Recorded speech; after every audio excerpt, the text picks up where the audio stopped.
Good morning, and thanks very, very much for coming out here to our headquarters here in Madison. Today, I'm announcing that I have accepted invitations to participate in 6 general election debates with the winner of the Republican primary on September 14th. And these debates are spread across communities around the state, including western Wisconsin, Milwaukee, Wausau, Madison, and one in the Fox Valley. A number of these debates will be brought to a statewide audience by the sponsors.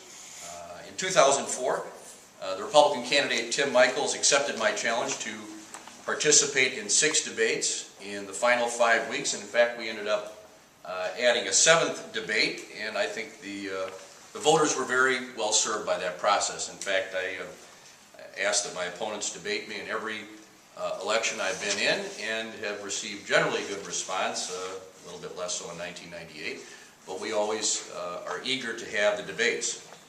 Now, of course, I do have a day job called being a senator for the people of the state of Wisconsin, and so it is necessary for me to say that I will not miss votes for any debate, but I am committed to joining my opponent in these series of debates, and I don't expect that the Senate schedule will make that a problem. In 2004, we had a hair-raising experience where I was still in Washington at, I think, 2 o'clock on a Saturday and made the debate in Wausau that night.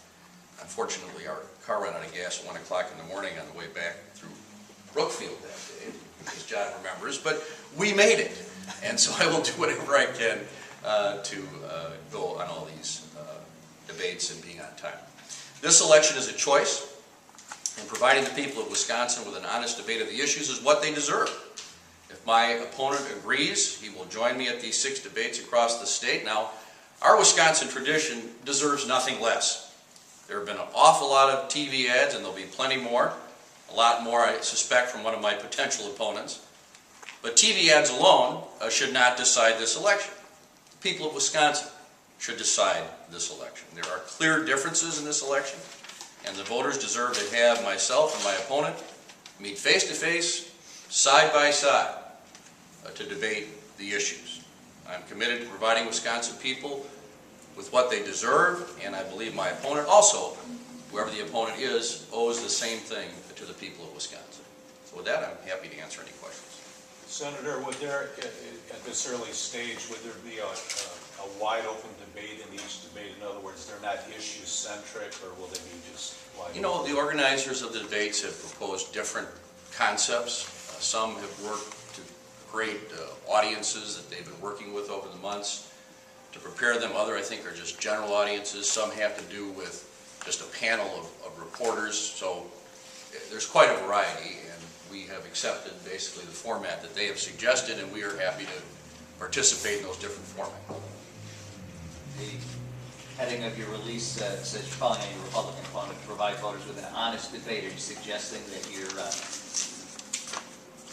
opponent, assuming that it is Ron Johnson, is not giving voters enough information, enough details, enough honesty at this point? I'm going to say that's one of the great understatements of all time when it comes to not providing enough details. This man's campaign so far appears to be the constant repetition of a phrase, career politician. And it's not very original because it's basically being used in every campaign in the United States of America.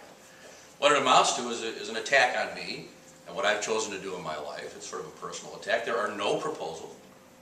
He specifically refuses, for example, to say where he would cut spending after being given many opportunities. So the campaign is based on this idea that I'm a career politician, and that somehow that's some awful thing. I like to call it choosing to be a legislator and being hired by the people of the state.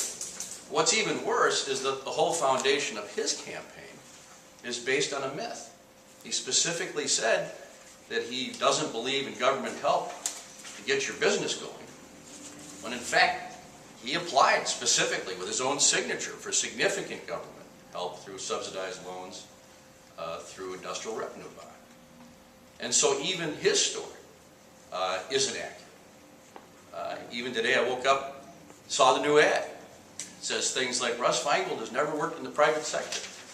You better tell that to the people down the street here at Foley and Lardner and Godfrey & Kahn, which used to be LaFollette Syndicate, where I represented clients, business clients, almost exclusively for 6 years. So we need to have an opportunity to have something other than phony portrayals of my career or the false aspects of his career, and be side by side. I'd like him to come next to me and say to my face that I'm nothing but a career politician and that that isn't something worthy. And then I'd like to get into the issues. I'd like to hear what his plans are for these things. So yeah, it is essential that we have the opportunity to stand next to each other and have it out on the issues, I hope, of course, in a polite way, so the people of the state have some idea of what they're being sold with the biggest barrage of TV ads in the history of the state. Senator, that same ad you referenced this morning has a person in the ad saying that Senator Feingold is right in the Reid Pelosi Obama camp. Could you react to that? No one could possibly believe that to be true. No senator has been more independent. We've done an analysis that shows that I've voted more often as the only Democrat to vote with the Republicans and more votes of any senator. Obviously, I've disagreed with the president on things like Afghanistan and the bank bailout bill, the recent regulatory bill. I've agreed with him on other things, but I have an exceptionally independent voting record that frankly drives some of my colleagues on the Democratic side a little crazy.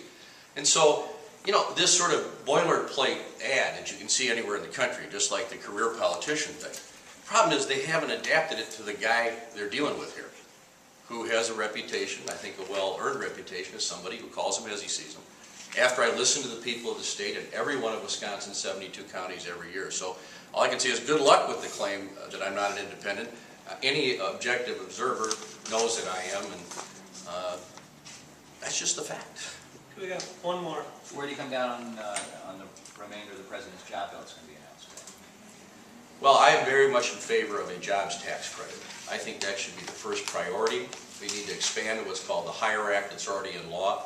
I put that ahead of any other ideas out there. I am open to the idea of the research and development tax credit proposals. And those are the things that I am going to be pushing to have come first and foremost. The infrastructure spending? I'm less excited about that. My point here is that we have to pay for whatever we do. The good things about what he's saying about the infrastructure proposal is he intends to pay for it completely. And that's what I mean when I say I would not have supported another stimulus. That means an unpaid for stimulus. But I'm willing to listen to the arguments about whether it's a good idea to have paid for it. And the other thing is he said there'd be no earmarks allowed of that piece. But I am still not convinced that that is the highest priority. I think the highest priority is direct tax credits for businesses to hire people or to raise the wages or hours of current employees. And so I'll have to see the details of the rest, but I'm excited about the tax credit part. Thanks a lot. Thanks, everybody. We're sponsored.